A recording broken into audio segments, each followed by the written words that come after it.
آپ چونکہ پوری دنیا کا سفر فرماتے تھے تو افریقہ کے سفر پہ تشریف لے گئے تو ضعف تھا، کمزوری تھی، بوڑھے ہو گئے تھے، دستے مبارک میں چھڑی پکڑی ہوئی ہے.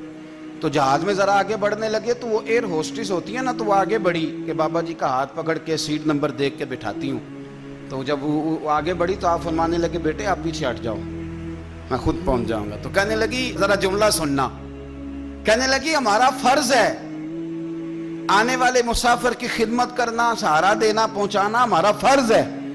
آپ فرمانے لگے بیٹے تیرے اوپر ڈیوٹی کا کچھ فرض ہے اور میرے اوپر محمد عربی کی شریعت کا فرض ہے صلی اللہ تعالی علیہ وسلم. تو اپنے فرض کا خیال کرے تو میں نبی پاک کے دین کا خیال نہ کروں، پیچھے ہٹ جاؤں. یہ افکار تھے، یہ تقویٰ تھا، یہ پرہیزگاری تھی، یہ نظریات تھے. حضور تاج الشریعہ رحمت اللہ تعالی علیہ شدید انداز میں احتیاط کرنے والے، تقوی کا سبق دینے والے، پرہیزگاری اختیار کرنے والے. آپ کے ایک مخالف نے آپ کے خلاف کوئی بات کی تو ایک صاحب آپ کے پاس شکایت بتانے آئے کہ فلانے نے آپ کے خلاف بات کی ہے. تو بات کرتے کرتے وہ انڈیا کا انداز ہے نا بولنے کا، اس طرح ہمارے ہاں لوگ کہہ دیتے ہیں بدتمیز، نالائق، کوئی لفظ تو ان کا ایک انداز ہے. اس نے کہا وہ سالہ یوں کہتا ہے آپ کے بارے میں. تو حضرت اسے فرمانے لگے کہ ہم کسی کی مخالفت میں اب اس حد تک جائیں گے کہ اس طرح کے جملے بولیں گے. فرمایا وہ مخالفت کرتا ہے تو کرتا رہے، لیکن ہم نے اپنے لب و لہجے کو خراب نہیں کرنا، اس لیے کہ ہم نے جو اخلاق سیکھا ہے وہ مدینے والے رسول کے طریقے سے سیکھا ہے. میں خبردار اس طرح کا جملہ اپنے مخالف کے لیے بولنا، اللہ کرے اس دور کے لوگوں کو سمجھ آئے مخالف کے لیے بھی کوئی غلط لفظ استعمال ہے، خبردار تم نے یہ بات کی تو آج کے بعد یہ جملہ نہ کہنا. انداز تھا.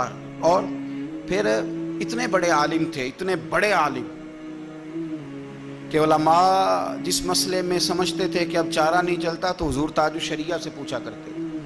حضور تاج الشریعہ رحمت اللہ علیہ مفتیان کرام کے مرشد تھے، مفسرین اور محدثین آپ کے سامنے بیٹھتے تھے.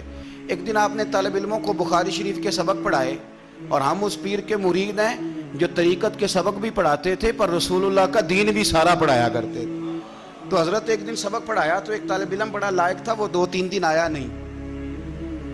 دیکھنا یہ تربیت ہے، یہ ذرا بات کی گہرائی پہ غور کرنا. طالب علم 2-4 دن آیا نہیں تو آپ ایک مفتی صاحب کو کہنے لگے اس سے جا کے پوچھو وہ آ کیوں نہیں رہا، کہیں ایسا تو نہیں کہ اسے میرے پڑھانے کی سمجھ نہیں آتی.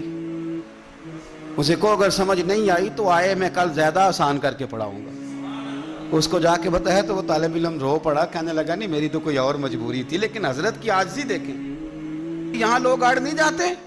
تو آپ نے اپنی زندگی میں تقویٰ، پرہیزگاری، چھوٹی چھوٹی باتوں کا خیال رکھتے تھے. میرے مرشد کریم جس باتھ روم کی چھت نہیں ہوتی تھی اس میں استنجا کرنے نہیں بیٹھتے تھے.